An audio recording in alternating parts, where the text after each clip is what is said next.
also for inviting me and having me here with you today. It's always a joy for me to come and particularly speak to students. Also faculty as well are invited also at that time. And I very much appreciate being here, having my chance to share a few thoughts with you. I'm going to disappoint Sagar a little bit because I wanted to change the topic just slightly because I hope you might find it interesting, but it's something that has interested me recently that I want to address, and it's along these lines, but as you'll see, it's not quite as he had announced. As he mentioned, I graduated from the University of California, Berkeley, and I had started there, and of course going there, initially I had interest when I was in school, before college. I had interest in sciences, I had interest in engineering, and I had interest in math, so I was quite good at that. But as I entered into my college time, I became interested in other things as well. And I became interested in history, I became interested in mankind's origins. And I studied that, and I graduated with that. But I've always retained, I might say as part of my nature, I've always retained a very great respect for science, and I've retained a great respect for the scientific method, something that isn't always evident when we get into the realms outside of science or that are sometimes thought of as science. Yet, as Sagar said, I did take up an inner science, you might say, an inner path, an inner journey. I met a man who became my spiritual teacher, Swami Vivekananda, and my life took a radical different direction because I wanted to understand from the inside. And so I took that quest, and I've been on that quest for 5 decades ever since. But yet, I do not reject the outer sciences. I admire the outer sciences, and my nature is that way, and I brought that nature also to my quest to find out what is inside. So you might say, as opposed to the outer science, I've taken up, as Sagar said, I've taken up an inner science. But yet there is a scientific method that should be applied to both. There's a famous experiment that I always was impressed with. And this goes back a few hundreds of years, and you've heard of Galileo, famous Italian scientist, who initiated an experiment that is, maybe it's a little bit of mythology with the experiment, but as you remember very quickly, he went to the top of the tower and dropped 2 balls, one very dense, another of the same size but less dense. And dropping those 2 balls off that tower, the question was, which will reach the ground quicker, the heavy ball or the light ball? How many think the heavy ball gets there first? Oh, good, you're an IIT, so that's good. They reach the ground at the same time. Okay, well, of course, now, for somebody who has studied a little bit, this is probably should be obvious to us. But for the common man, it's not. Because if in the general audience, that would get a very different response. Well, he dropped that, he dropped those, and basically they fall at the same rate. But what always interested me about that experiment was not the results. Because what the popular thought had been at that time, well, that the denser ball would fall at a faster rate and hit the ground quicker.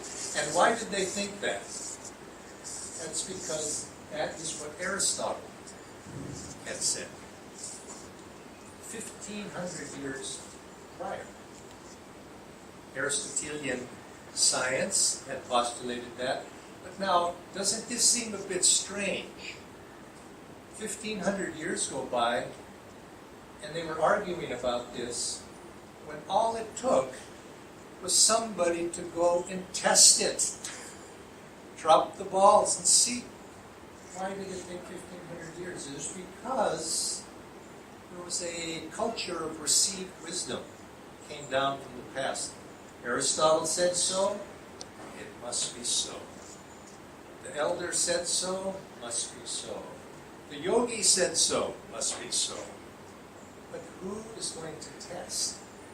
And if we're going to make an approach to the outer sciences using the scientific method, which developed Galileo is credited with being, you might say, one of the primary founders of scientific method, 17th century, that age in Europe called the Age of Enlightenment, which is a little bit ironic, but nevertheless, he did establish, and science outwardly established, this principle of testing what we assert.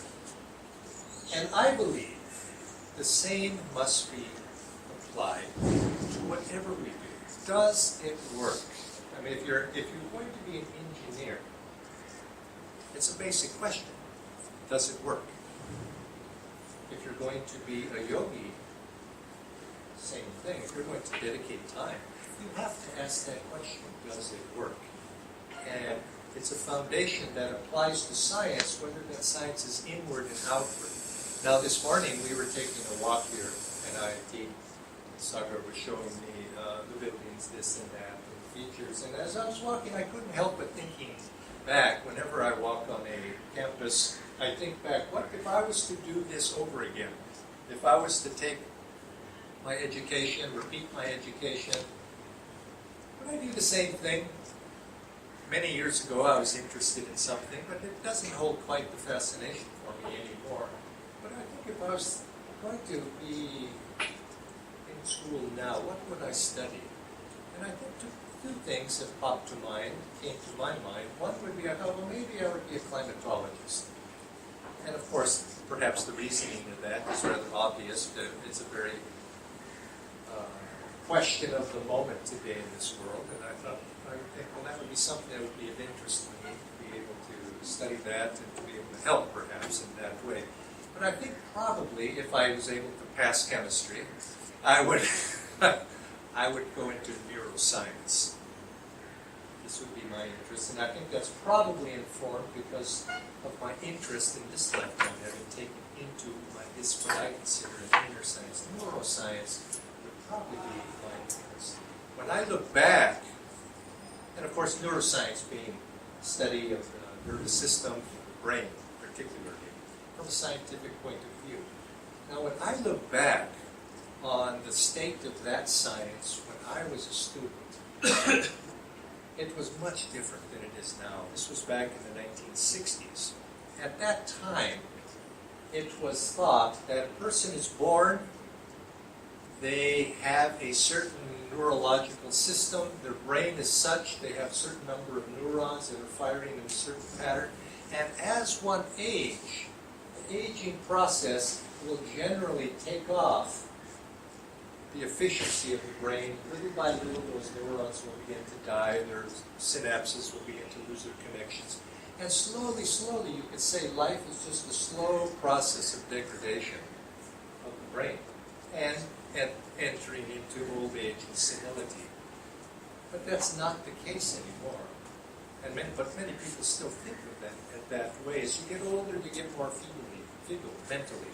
It's not necessarily so, or at least it does not have to be so. The modern research that has gone into this shows that the brain is actually able to display plasticity. It's able to generate. It's able to generate synapses. It's able to regenerate the neurons themselves. As an example, if you were to, at whatever age, if you were to take up a musical instrument, it's been studied that as you begin to take up that instrument, your brain itself will begin in that region of the brain, it will begin to develop greater connections between the neurons. The neurons themselves will begin to grow in that part of the brain, and that the brain itself will begin to act as an enabler for you to be able to learn whatever it is that you're trying to learn. So let's take the example of music. If you're learning an instrument, usually somewhere in the neighborhood of 6 weeks, you can begin to see changes beginning to take place in the brain. Now, you're not going to be a concert pianist in 6 weeks, but you're going to see changes begin to happen, that the brain itself is going to allow you to be able to learn something, to be able to perceive your life, to be able to perceive your world, your reality, your perception of it, of the relationships, will begin to change. Now, this has a great potential for us. And you can, I think you can jump ahead and see where I'm going with that thought. If we can change the brain, think about yourself, your habits. What do you do in life? If you want to change and acquire a talent, music, let's say in this case, or study, perhaps in the case of being a student, or perhaps you want to change habits. You smoke, you don't want to smoke. These things have their effect on a molecular level. It's not just a matter of thinking, well, I don't want to smoke, perhaps I'm chemically addicted. It's more than that. It's more subtle than that. These are on a very subtle level. You can begin to change that pattern. Now, this is something that's very exciting. This brain research, another actually just interesting fact, not particularly related in this line, but I was reading a quick summary of an article. I didn't read the article itself. The summary of an article that said that meditation actually begins to affect the meditator on a chromosomal level. You know the telomeres? You know the telomeres, that little parts on the end of chromosomes that slowly begin to break off and are associated with the aging process. That process actually begins to slow as a person begins to meditate, begins to inwardly do whatever it is physiologically is being accomplished through meditation. And the aging process itself begins to slow. So we could, if I was to speak to Sagar's announced topic, we could talk about many of the benefits that do come from meditation, a way that's actually going to change you physiologically as well as psychologically, and make you more efficient, and is testable according to what I just said. It doesn't work. Test the results. But I wanted to take off from that point and just veer a little bit to another question that is coming up. When we speak to this question of neuroscience, the changes of the brain, and it's another summary of a scientific study that was done just recently.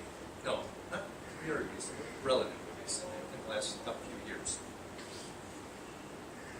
There was a scientist, I have his name written on my notes, but I forget it in a moment. He hooked electrodes in the brain, different sections of the brain, and he was able, through stimulation of the brain, to replicate many of the reported symptoms or reported states that traditionally are associated with mysticism. In other words, if you stimulate a certain part of the brain, you can create out-of-body experience. That there has to be a sense of being disassociated from the body. Stimulate another part of the brain, and you can stimulate euphoria, a high degree of euphoria, and so on. He demonstrated a number of things that typically are associated with mystical experiences that, associated down through time, many of them. And the conclusion that he came to was thus: as we see, mysticism and the effects that have been reported throughout the ages are simply a matter of brain chemistry, brain electricity, perhaps, brain stimulation.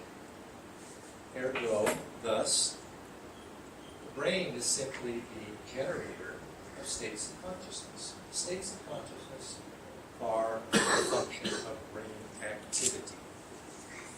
Now, you've heard this. I'm sure you probably heard this. That basically, if you follow that line of reasoning a little bit further, what is being said is that matter, this physical world, the physical universe, is the basis of reality.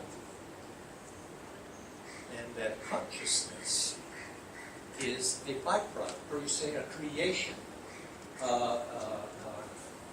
of this base reality of matter. Consciousness without the brain consciousness does not exist. Now, this is a modern, quite well understood proposal, but it's opposed and it's against a traditional counter model. Now, one of the conclusions of that first model that I just mentioned, that matter is the basis of reality, goes back also, you might say, to Galileo and Newton and the scientific method, being that the instruments for understanding reality are reason and the senses, the tools for understanding reason and the senses. Now there's a counter point of view that has been traditional since ancient times, particularly in the East, India and Eastern traditions in the world. Maybe not so much in the West, but yes, also in the tradition in the West. But it's actually been developed, you might say, this counter position here in India, is that no, matter is not. Does that mean? That's embarrassing. We always ask people to goes on.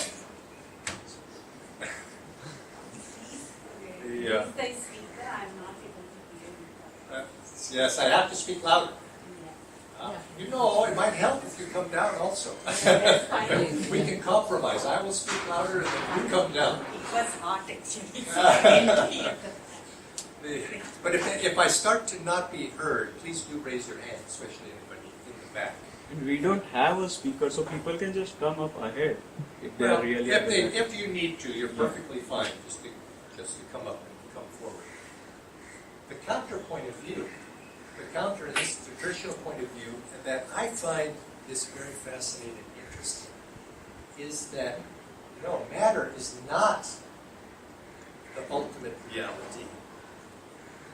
That consciousness is the base, and that matter is a projection, a physical projection of consciousness, and that as the first postulates that reason and the senses are the tools for understanding reality and all that comes from that, calculation, measurement, and so on.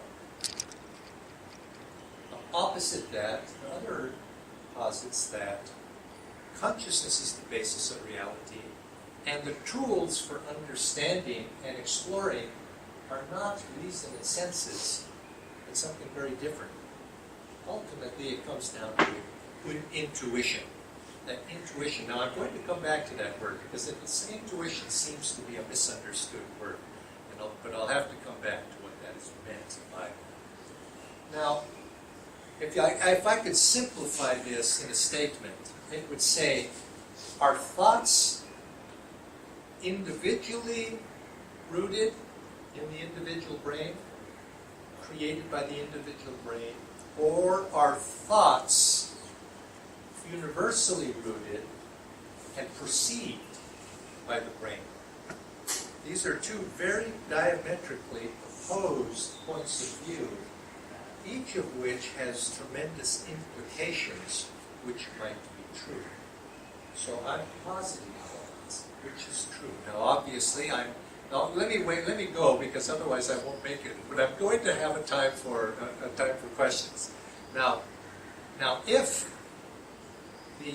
I tend to be biased in the yogic point of view, the traditional ancient point of view, that consciousness is the basis of reality and matter is the projection of that. And I'd like to use a thought experiment for you and see if this might make sense. Imagine we were able to revive perhaps Galileo even, or Newton, or somebody from the 17th century, or even 18th. We were able to revive them, and we were to show them a television. And we would turn the television on, and they would be amazed And we'd say, do what you will with the television. See if you can figure out how this television works. And the scientist from the 17th century, he would take it apart. He would take this piece out, he'd take that piece out. Nowadays there's not tubes so much, the circuits. But his conclusion would probably be that somehow that television is generating those images on the screen. He wouldn't know how it was doing it because, you look and there's the circuit boards there. But his conclusion would be the television generates the images on that screen. Now, why would he know that? Why would he come to that conclusion? It would be because he would know nothing of radio waves, electromagnetism, transmission devices. He would not realize that that television was a receiving station. Say, he was able to receive, that television was able to perceive something that was being transmitted, but was not generating the images. It was taking them and projecting them on the screen. Now you can see the parallel here of what I'm implying is that we have advanced since Galileo's day, 400 years, not quite, 400 years since that time, and really only within the last 100 years or so, 150 years or so, have we even been aware of electromagnetic waves, fields. These have been something that just about a fraction of time. And remember, 1,500 years went by holding on to Aristotle. I hope we don't have to go 1,500 years hanging on to the present paradigm that we are working in right now. Is it not possible that we have just touched the hem, the fraction, or the edge of the garment of a universe that is much more vast than we possibly could understand, or that we could possibly understand in today's world? A little bit of time went by. Now, the reason I mention this is very exciting, and perhaps why I'm interested in neuroscience, is it goes back to that first observation I made of how the brain itself is plastic in the sense of moldable, changeable, that the traditional view has always been that consciousness is the basis of reality, but mankind does not perceive that unless mankind is able to develop the faculties of the brain and the nervous system to be able to perceive that it is not yet capable in most people for being able to perceive that reality. But we have been gifted as humans with a very blessed gift, and that is of a very evolved and developed nervous system which has the potential to develop much further. And I suspect that as time goes by, this is one of the ways that we will evolve. We will begin slowly to begin to perceive. Now, people have no concept. 150 years ago, the idea of energy. Now, who knows really what energy really is? We can describe its action. Electricity, for example. This always baffled me, and I don't think I could make an electrical engineer because I just wanted to know, what is it? Yes, people tell me it's a flow of electrons and so on. But somehow it seems so ethereal. It's almost mystical in a way, how it acts. But yet we know it acts. It works. We can test it. And so we know there's something there. But yet we can't feel it, see it, or really, truly, substantively understand it, other than its effects on how to manipulate it. I think the time will come when, not that far in the future, we'll begin to see that this world of energy that we have entered into in the last 150 years, a very short time, will begin to expand, and that we will begin to see that there are even subtler realities underlying this world. Now, what does this have to do, you might say, with our situation right now? I began by saying, well, we should test. Let's test this. Let's see if we can, what this is, does it work? Does it not work? And the question will come up, how are we going to test the yogi's point of view? The scientist's point of view, by testing, you can use senses, and you can use reason, and you can use measurement, and this is the laboratory in which we are working. But yet the yogi too, the mystic, has his laboratory. And we have to be fair, we need to be able to enter into his laboratory to be able to test as well, and to see if there might be some truth, and we have to then measure within ourselves. We, you could say, are the laboratory in which we have to make that test. And so to be fair, we have to use the tools that the yogi would use and test it within our own laboratory. Now this is what, of course, yoga science is about, is about. And I do commend the Prime Minister for having this International Day of Yoga. It's stimulated a great interest in it. But of course that interest has been physical, hasn't it? It's been, which is a sign of the times, you could say. People relate to the physical world, but there's another world, much more dynamic, much more interesting, and much more vast behind that physical world. And that physical side, I don't mean to demean it at all. It's a wonderful thing, and you should do it. You should do more of it if you're not. But nevertheless, the true science of yoga is something deeper than that. It's an ancient science that you could say is India's gift to the world's body of knowledge. It's an inner science of the flow, what in yoga traditions, prana, inner energies and life force. That seemed to be rather mystical and sort of woo science, people that use, when they don't want to deal with reality, use words that can't be measured. Well, it seems that way, but yet, if we enter into our individual laboratory that each one of us has, we can see that we too can measure. Now, I mentioned this word intuition. I want to come back to that. The physical scientists, the material scientists, there's a diversion. Many people are afraid of yoga because they think it's, especially in the West, where I come from, USA, we can't have that because it's religion. You see, I don't know if you have noticed that as much here. I haven't as much, but there is that. There's a bias against it that way. We can't have religion. Well, the modern world has its own religion. It has its own religion. It's called secular materialism. It's a religion. People believe in it. Strong. Willing to fight for it. And so I'll leave it at that. But so let's come back. Intuition. What is intuition? And we think of it, it's ladies' intuition. We sort of hear it that way. I don't mean it like that. I mean, there's a more defined, precise definition, at least in the world of the yogi, the mystic.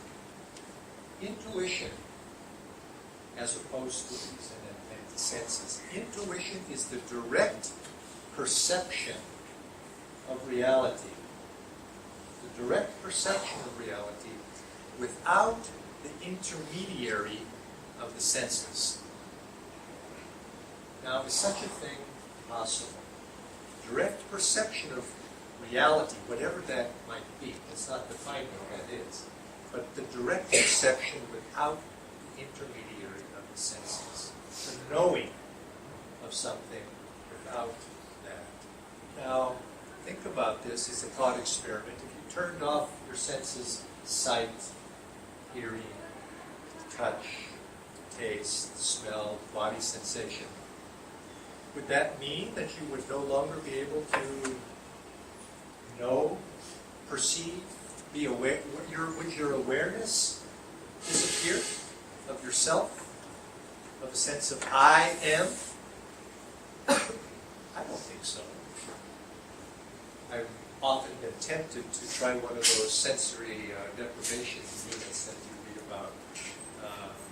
There's a fellow in Pune that's developing these, and I'm going to try them one of these days. But I did just for fun. But just the no, there's still the sense of knowing that I am. Now, if we develop that, if we wanted to test the two modes, we know the mode of using our reason and our senses. So that if we're going to use the intuition, what we need to do is we need to turn it off. And this is exactly what the mystical tradition is about. If you follow it, yes, there's many other things, but a common thread is turning the senses off so that you then can have direct perception of what is behind the senses. And you begin to ask yourself, well, how can I do that? How can I turn the senses off? And this is what the science of yoga is really about. It's about many things, but this is essentially what it is, turning the senses off. And you would ask yourself, well, how can I do that? Well, this is why the importance in the yogic tradition of the breath comes in. If you can learn to control your breath, you can learn to turn off the senses. If you learn to turn off the senses, you can learn to have a direct perception of reality. And I would challenge you just to see what happens if you can learn to do that. Now, I have to warn you, this is not something you can do overnight, but you can do this. You can learn to turn those senses off. And I would like to challenge you to something. If you're interested in testing in your own laboratory, I would like you to go home tonight, and I would like you to sit in a quiet place, and not after a large meal, empty stomach, and sit in a quiet place and measure your breath rate. Some people, they breathe 6, 8, 10, 12 times a minute. And measure your breath rate at rest. And try to cut that in half. See if you can cut it in half. Cut it in half. And what happens? See how you feel when you cut it in half. Now, if you can cut it in half again, that's even good. But I would say try to get your breath rate to 2 breaths a minute or less. That's not hard. You should be able to do that if you're in good health. And if you're able to relax yourself. Now, 2 breaths a minute is not much. I mean, that's not much breathing, but there's a long way to go beyond that. But if you get it to 2, notice, and then at the same time, if you're at 2, develop your power of concentration and try to hold your concentration very steady on something. Now, if you read, I had in my notes here, I had a list of experiences that are commonly associated with the mystical tradition around the world. This fellow, and this man, Dr. whatever, he measured, this is over 100 years ago actually, he measured in the early 20th century around the world mystics to find out what was the common theme. Dr. Richard Burke was his name. He was a Canadian. And he said, these things are common. Inner lights is very common. So I would say, make your breath very short, 2 or less per minute, and focus your attention here, at this point between the eyebrows. And imagine and try to see a light at that point. Because this has been attested to throughout history that such a light exists. But it's not able to be seen because the mind is restless. Why is the mind restless? The senses are making it restless. But if you can make it go away, you'll begin to see right there the light. But you have to get the breath very, very slow.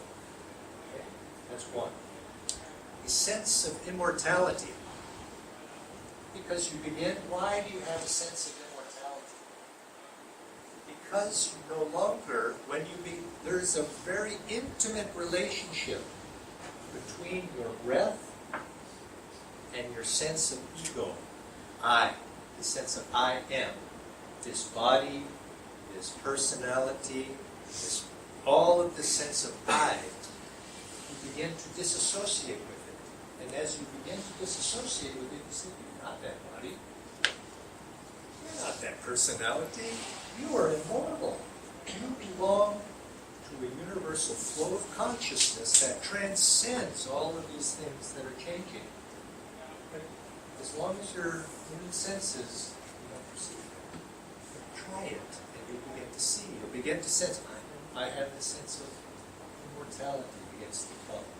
No fear of death. Why shouldn't you fear of death? You're immortal. You see, the body dies, yes. But why is that fear? Because you go on. You go on. And this body changes, yes. What's the fear? Elevation of wisdom and knowledge. I think we could use that. Expansion of consciousness to embrace the universe. Because once one no longer is associated and identified with this little self, and we're identified with something larger, the lake rather than the little droplet, we begin to have a sense of that's who I am. The sense of expansion begins to come. Enhanced creative abilities, yes, if it's there. Indescribable bliss.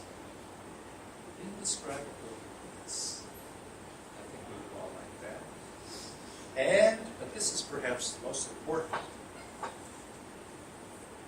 transformation of one's being and moral character that is perceptible to others. You see, this is what's a little bit different. Many people, that doctor who said, well, I can stimulate euphoria. I can stimulate a sense of out-of-body experience. But did it change that person's moral character? I don't think so. I don't think so. And this is the difference. Of course, people take drugs. They won't change. They tend to become more egoic. Thankfully, the tendency is. So the change, a indescribable change in people's moral character and behavior. Because what's happening is, in the process of doing whatever it is that's going to be able to stimulate that mystical experience, we are changing the brain itself to be able to accommodate that. And the tools for that have been the tools, ancient tools, that have been passed down from generation to generation to generation to be able to transform that brain. And it allows, when that brain is transformed, it becomes a receiving station to perceive something much more vast, much more expansive than this little self that we know. Now, I mentioned, just to finish it off, and I challenge you, leave you with a little bit of challenge from that, is, I said, make your breaths slow. That will get you closer to being able to have this experience. But 2 breaths a minute is still much too fast. If you really want to take this to its natural conclusion, where do you think it goes? If you want to, it's said in yoga science, thousands of years old, the breath is the cord, the rope, the cord, the chain that binds the soul, or let's call it the sense of self that transcends this little body to the body. It's the cord that binds the soul to the body. So, if we really want to leave the senses behind and have that direct perception of reality, we need to be able to slow that breath down till it stops. And this is also, in the mystical literature, this also is a characteristic mystical experience, the suspension of breath. And you hear the stories of people, they go into trance state, and this is one of the qualities. But not every trance state is necessarily a mystical experience. There are other, so there's not the direct correlation. But nevertheless, it accompanies that state. Now, people will ask, well, that's ridiculous. How possibly are we going to, if I stop breathing, I'm going to die? Well, yes, maybe you will die, but you won't be able to stop your breath unless you purify all of those things within your body that is making you breathe in the first place. You see? So this is what you have. So don't worry. You won't be able to stop the breath until, because you probably have not purified yourself. And it's purity not only of body, but it's purity of mind, it's purity of personality, it's purity of attachments and desires. Until those go, the mind itself is not able to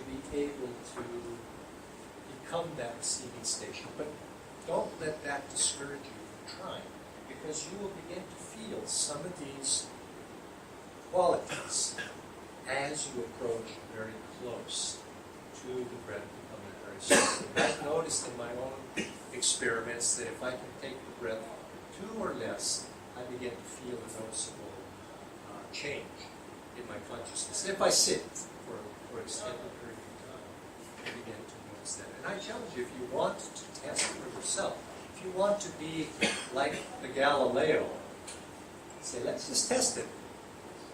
Try it. Let's see. All right, it's going to take you a little time. But, as it says in the Gita, even a little practice of this inward religion, this Dharma, will free you from dire fears and loss, sufferings and troubles of life. So, try it and see.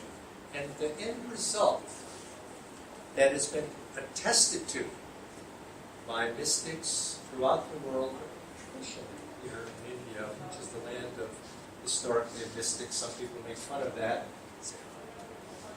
But take it seriously. It has a great body of knowledge and wisdom there. And I think you're going to see that this mystical view of life, that is consciousness is the basis of reality. And our ability to perceive that consciousness in many, many layers of energies and phenomena that are hidden to us, obscured to us now, because we just do not have the refinement of the brain yet to be able to perceive it, are right behind. And now, I applaud physical science. Physical science is coming from this direction to demonstrate those things that have been attested to from ancient times, which perhaps did not have the tools to be able to demonstrate outwardly, but yet they developed alternative tools. And those tools, the difference you might say between the mystic and the noble scientist is the mystic is supreme in this one, whereas the scientist may be it. So try it for yourself. That's all I ask you. Is I say test it and be open-minded, and don't embrace that secular idea of materialism. And I mean it not materialism in buying the latest iPhone. I mean it is materialism in the sense that that iPhone is reality. It's a projection. But the material is not the basis of reality. But it has its uses. And so think of us. Look at an iPhone. I think you can see material science is mimicking in some ways. And it's giving us images of something that this universe is much like that in many ways. So I leave it, I'd like to invite a few questions. My timing is just about right. And before we stop, no. We have time? Yeah. I want us to practice that reading for 5 minutes. Can we do that? And then I'll take questions. So I just want you to just practice. Can you do this? It's only 5 minutes. 5 minutes, that's not much. It's a fraction. Can you keep your mind one point, be focused for 5 minutes on the breath? What I want you to do is we're going to tense and relax just so we can physically relax the body. And I want you to watch the breath. Watch it come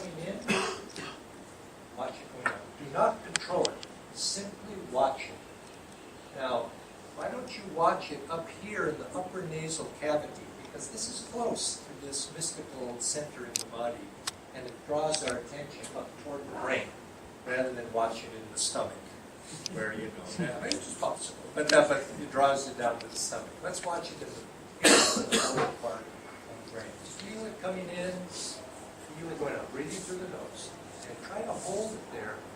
And if you can, we don't have a second hand, but tonight go home, measure your breath, practice this for some weeks or months. Get that breath slower, slower, slower, without force, because you're relaxing. See if it does any change, impact on your life. So let's sit. I'm going to sit here. No, I've got a chair.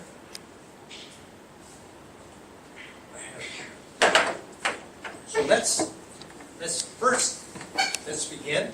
Let's inhale and tense the whole body. Inhale, tense, and throw the breath out. One more time. Inhale, tense the whole body, throw the breath out and relax. Now, keep your spine straight. Better if you don't lean back, so that you keep a little more dynamic posture. But the spine must be straight. Put your hands in a relaxed fashion, where you can forget about them. And breathe naturally through the nose. And as the breath comes in, focus it at the point between the eyebrows or in the upper nasal passage, and watch it going out. And feel as if you are the breath itself, the air coming in and the air going out. And try to forget the physical body, sense of touch. Let it go. It's like if you could mentally look down on your body as if it belongs to somebody else. And keep your attention there. If it wanders, bring it back. And let's watch to see if the breath can begin to become very slow.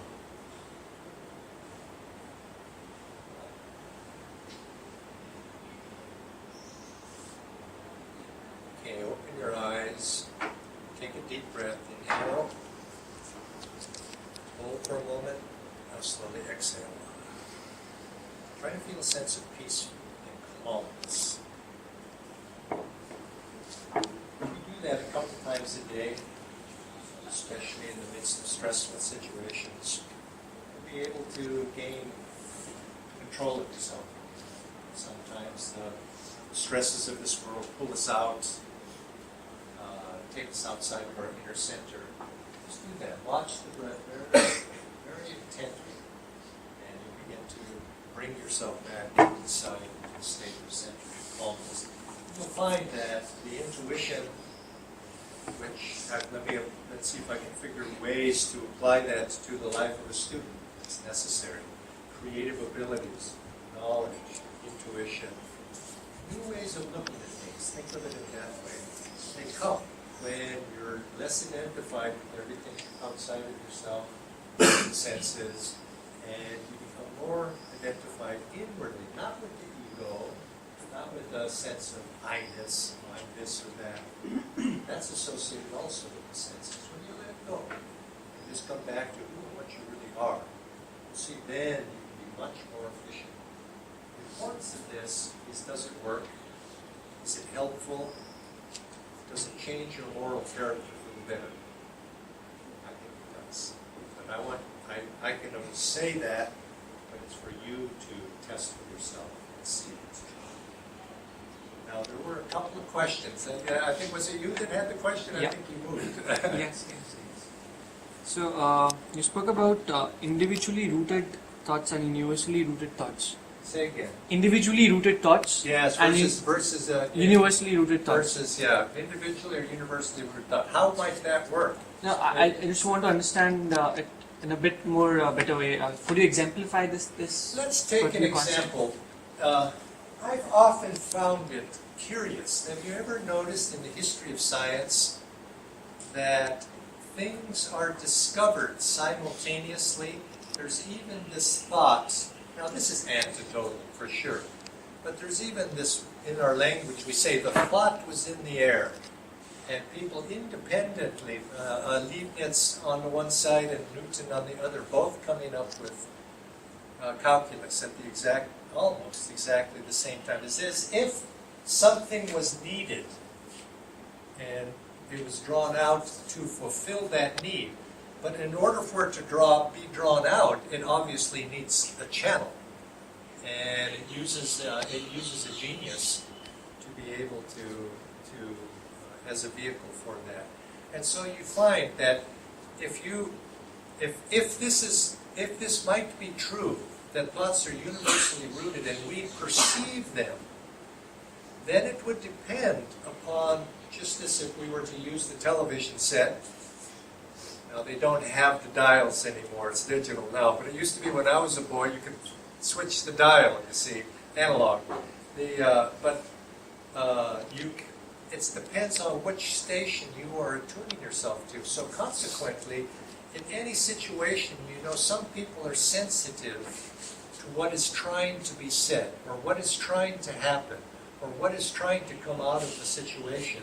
They're very sensitive. Other people are clueless, and they just cannot perceive.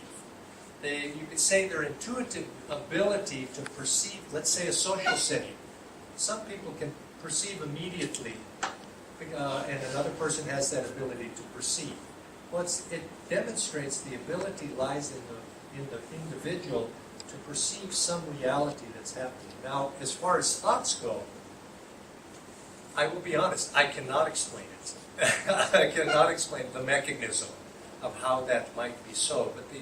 But I think cosmologists, modern cosmology is even moving toward this. Before you had this universe, what did you have? What is the seed thought? They even speak of the seed thought of this universe from which creation itself, gases, fire, and ultimately liquid and matter come from. Ultimately, it comes from thought. What is thought? But an expression of consciousness of some sort. This going back to my interest in previous studies, my interest in mankind's roots. I'm now more interested in mankind's future. But what is evolution? What's the purpose of it? Why are we here? Is there any purpose for the development of this nervous system, this brain? I think it's to express consciousness. Consciousness exists, but evolution is a process to be able to develop a vehicle for the expression of knowing, being aware, self-awareness. And so this is what you see in human evolution, is the growth and development of awareness, self-awareness, and ultimately a full understanding and expression of that consciousness in each one of us. Now, this is mysticism, of course, and philosophy more than science, but nevertheless, I think this is in the future will be demonstrated also in the way that you are asking that question. I cannot to give a specific demonstration other than positive that is what has been suggested ancient times, and I think also modern times, people are coming more to that view that the ancients were actually correct. Other questions? Yes, sir. Break the contact between the soul and the body, right? That is said. Yes. And if someone meditates, if it breathing faster than the normal rate, Yes. what will happen? Breath is he's asking the question, breath, I mentioned breath is the cord that ties the soul to the body. What happens if a person meditates and is breathing faster? You're not going to be able to dive deep into meditation. Now there are exercises, which is maybe what you're referring to. They're pranayama exercises for quick breathing. But the purpose of pranayama, this has a physical basis, but the purpose of pranayama is to gain, first, an awareness. In the yogic science, we speak of prana, which is a subtle life force energy. Okay? The first step of pranayama is to gain an awareness of it. Because there's a principle. Awareness precedes control. Before you can control something, you first have to be aware of it. And so exercises of pranayama first are what they're trying to do is learn to, through the use of breath, to be aware of a subtler life force that is, pran has two meanings. It means the physical breath, but it also means the current or the energy of which the breath is merely an expression. And it's that subtler reality, not the physical, but that subtler reality of that energy flow that we do these exercises so that we might be aware of that. And so there's many different exercises, and then once you have awareness of it, you can then begin to manipulate it. Do you realize this? We have electrical engineering students here? One. But there's a few. Do you realize there is electrical current? This body is like an electrical current. The spine itself is the nervous system of the spine and the brain as a unit is a channel through which electrical, or however you're going, whatever those impulses are that animate the nervous system, that's the channel for those moving. And it's said that whenever there's a channel, a flow, you could say, of electricity in a certain direction, what accompanies the flow of electricity? The other half of that, magnetism. Magnetism develops. And so when you have flow, you also develop magnetism. A very person with a great deal of energetic flow tends to be a very magnetic personality-wise too, if you use the word in that way. And so you find there's this relationship. Yoga is built, the science of yoga is built on that principle. If I said let's turn off the senses. Well, the senses can be thought of as a flow.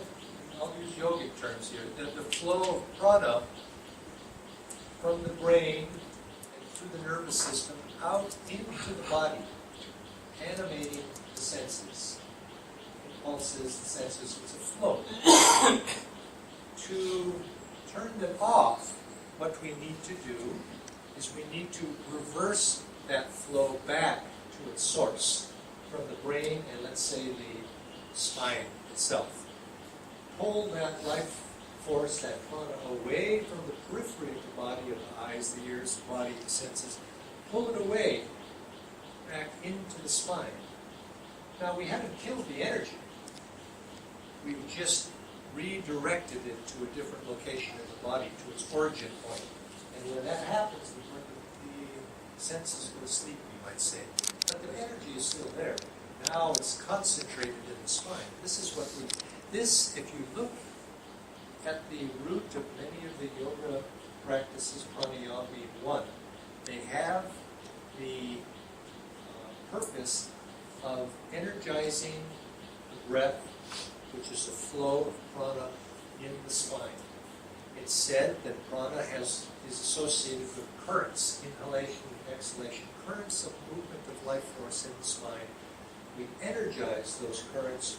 In your case, that particular exercise, we energize it, and when you create energy flow, you create magnetism.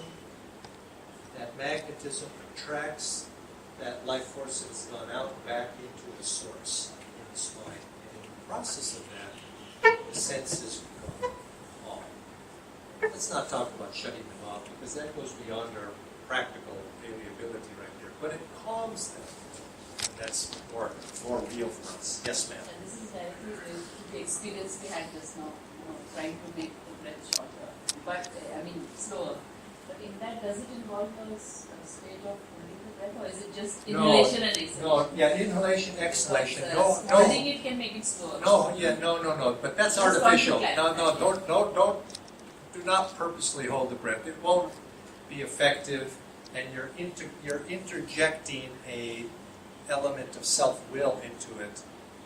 Now, there are other exercises that do that, but in this case, no. It's just trying to forget the self and relax into it. Yes, sir. So the question is exactly the point of view of the yogis. The yogis says that the consciousness is more fundamental than the mind.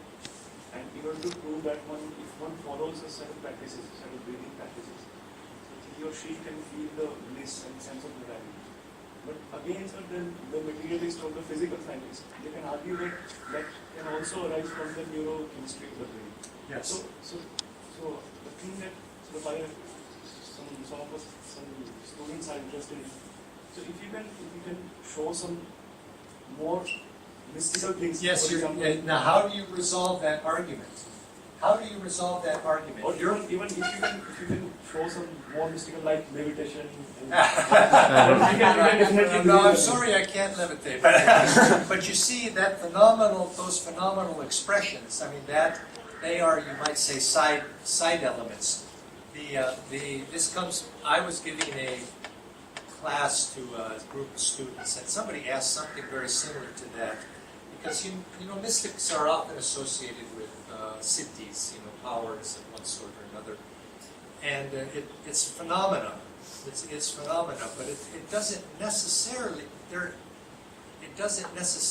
correlate with the mystical experience. There are certain things that the body has potential to do that have nothing to do with moral character. So there's not a hard correlation there. But in this class, somebody asked me about that. He says, "Oh, well, we want to see powers." And I said, "Well, I'm sorry, I just don't have any powers." But then I qualified it. I said, "Well, I have one." He says, "I can choose to be happy,"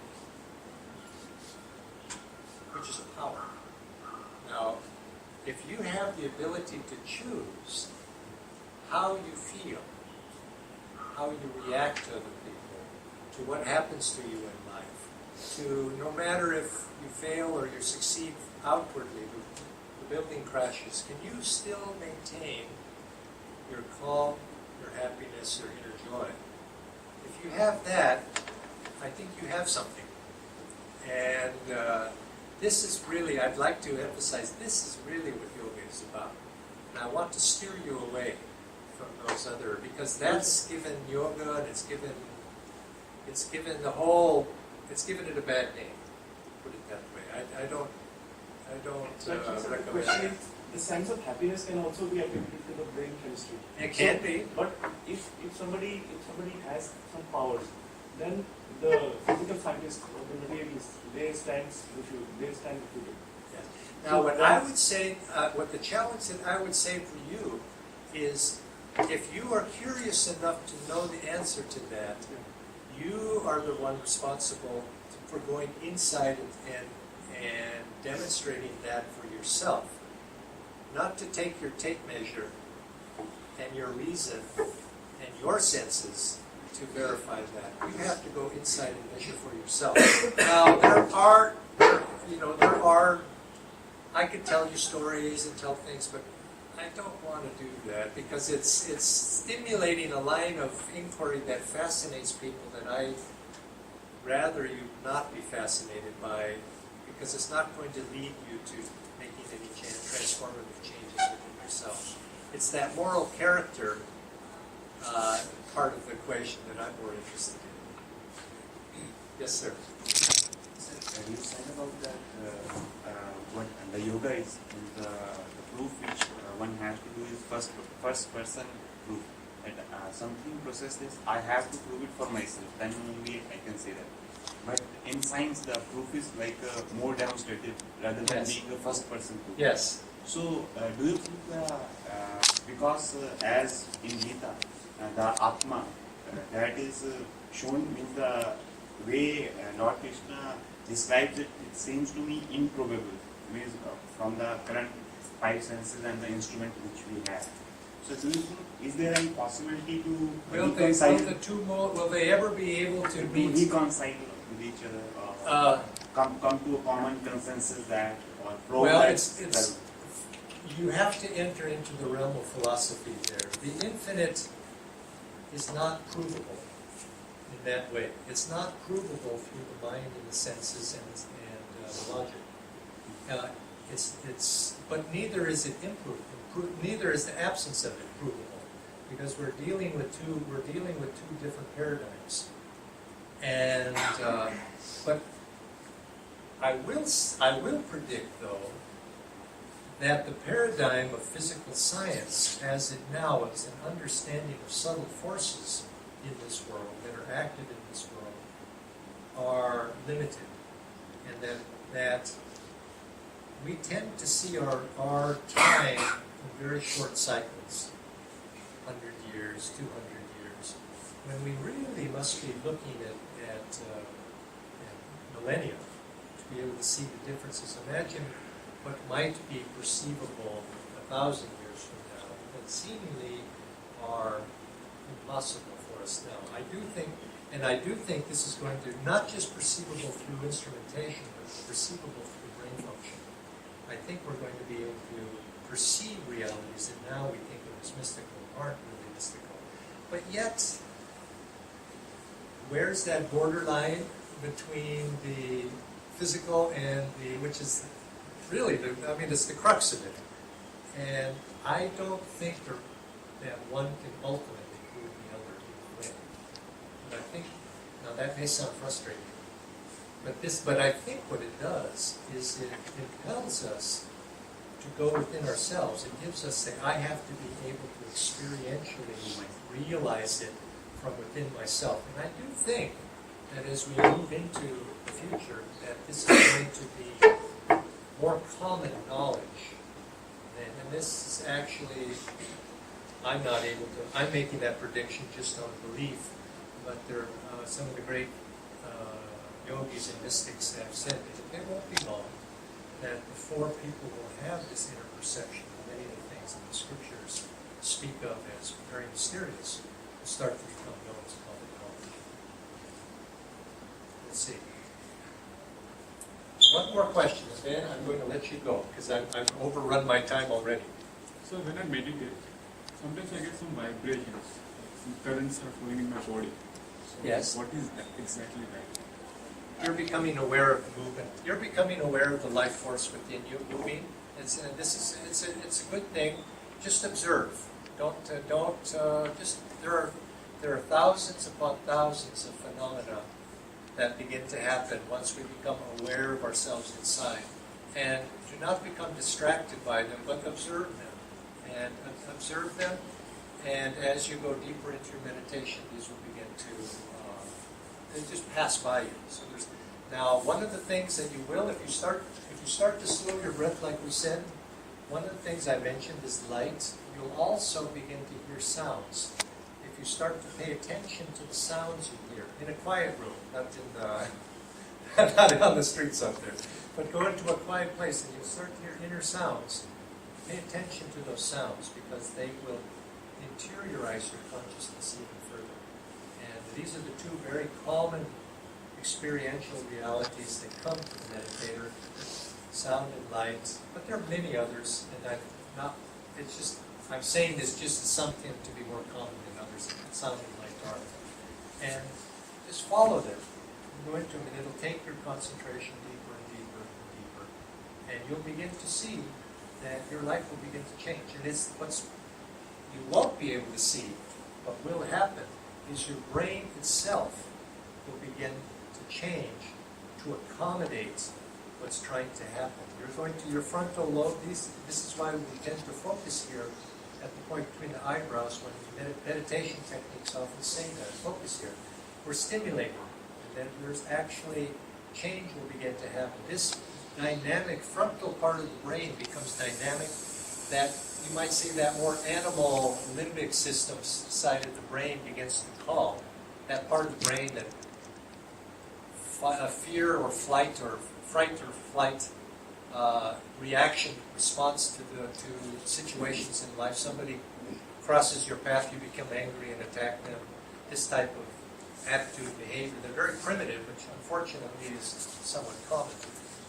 That begins to moderate, calm. And you begin to hear, and you begin to, instead of reacting to life, as your brain begins to change, you begin to respond to life. Now, there's a big difference between reaction and a response.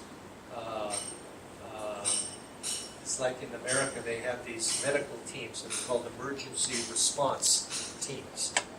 They're not called emergency reaction teams. A response means considered judgment. And you'll be at, and this is what begins, you begin to make considered judgment to act appropriately to whatever comes, rather than reacting, which is a lower brain function. This begins to happen as you begin to develop that part of the brain. Now, I'm going to let you go.